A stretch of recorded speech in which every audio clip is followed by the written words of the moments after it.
Queridos irmãos e irmãs aqui presentes, mas também todos vocês que nos acompanham pela Rádio América e pelo Facebook aqui da comunidade. Hoje nós celebramos o 29º domingo dentro do tempo comum e a Igreja hoje nos convida a rezarmos pelas missões, pela Igreja missionária, a olharmos não só aquela Igreja que comumente se chama a de gentes, que está além mar ou distante de nós, mas a pensarmos na Igreja muito perto de nós, porque toda a Igreja ela é missionária e deve viver num estado permanente de missão. Este Dia Mundial das Missões, o Papa nos convida a refletirmos sobre a promoção da paz.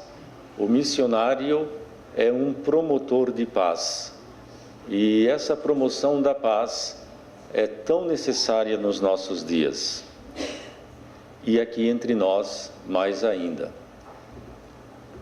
A segunda leitura, o autor da carta aos Hebreus nos fala onde está o fundamento da nossa missão. Ele diz que nós temos um sacerdote, um sumo sacerdote eloquente que está sentado à direita do Pai, e nele nós devemos permanecer firmes na fé. Nós permanecemos firmes na fé em Jesus, que é o nosso sumo sacerdote. Por isso, o fundamento de toda a missão é Jesus Cristo. É por causa dele e tão somente por causa dele que nós evangelizamos. E todo cristão, toda cristã é convidado por natureza, no seu DNA, todo cristão, toda cristã é missionário, missionária por excelência. E deve missionar porque Jesus o convida a ser missionário, missionária. Não para se promover, não para ser visto, mas para viver aquela espiritualidade de João Batista que dizia: é preciso que ele cresça e que eu diminua. Isso é viver a vida como missionário, como missionária. O Evangelho de hoje nos conta a história desses dois irmãos que foram pedir a Jesus, é Marcos que nos fala, que um pudesse sentar à direita e outro pudesse sentar à esquerda de Jesus. E isso causou ciúme na comunidade. Olhem só que os ciúmes não são uma coisa de agora, mas esses sentimentos malignos, eles acompanham a humanidade, o homem, a mulher, desde sempre. Também na comunidade de Jesus, com a presença de Jesus, o ciúme se fazia sentir. E os outros discípulos começaram a intrigar-se entre si e a reprovar esses dois que queriam sentar-se um à direita e outro à esquerda. E Jesus diz: entre vocês não deve ser assim. Quem quiser ser o maior, deve ser o menor. Se você quiser ser um bom missionário, não deve procurar os primeiros lugares, não deve procurar os outdoors, não deve procurar ser visto na TV, não deve procurar assim ter seu nome escrito em placas, não deve procurar ter sua foto exposta aqui e ali, não.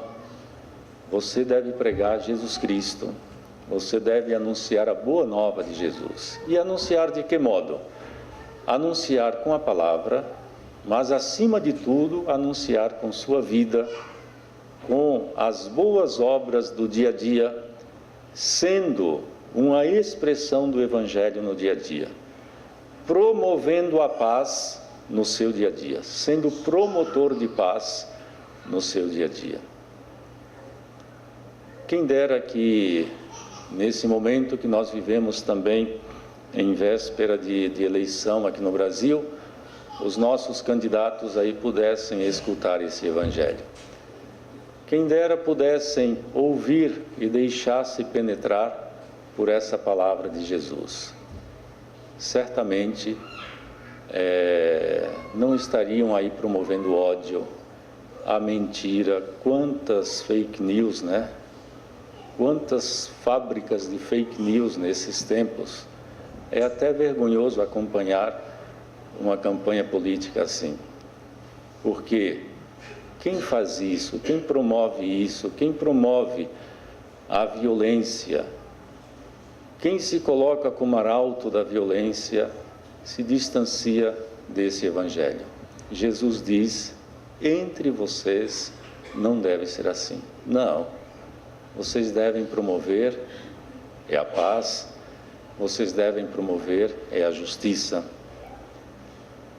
Nesse tempo, eu tenho recebido muitas cartas, muitos pedidos também de vários diocesanos lá de Teixeira de Freitas, para que escreva sobre o momento político que nós estamos vivendo. E a CNBB já escreveu algo na última Assembleia dos Bispos, colocando alguns critérios sobre as eleições. O grande critério que a CNBB coloca é justamente esse: que nós sejamos promotores de paz, que nós sejamos promotores de vida, que nós sejamos promotores de justiça.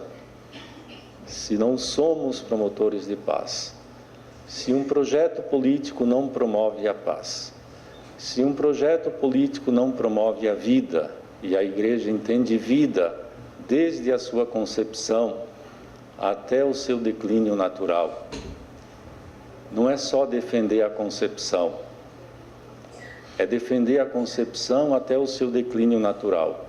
Se um projeto de vida, se um projeto político não defende a justiça social, o direito de todos, dos pobres, dos negros, dos índios, dos marginalizados, não é um projeto de vida de acordo com o Evangelho de hoje. Que Deus nos ajude a não só nesse momento político a termos discernimento, mas que Deus nos ajude acima de tudo a sermos nós, eu em primeiro lugar, e cada um de nós, pessoas que vivem com profundidade o Evangelho do Senhor, que vive a fraternidade no meio da comunidade e que seja promotor de paz no meio da comunidade, dentro da família e dentro da comunidade. É a paz que constrói a justiça, é a paz que constrói a concórdia, é a paz que transforma a sociedade. Entre vós, portanto, não seja assim. Louvado seja nosso Senhor Jesus Cristo.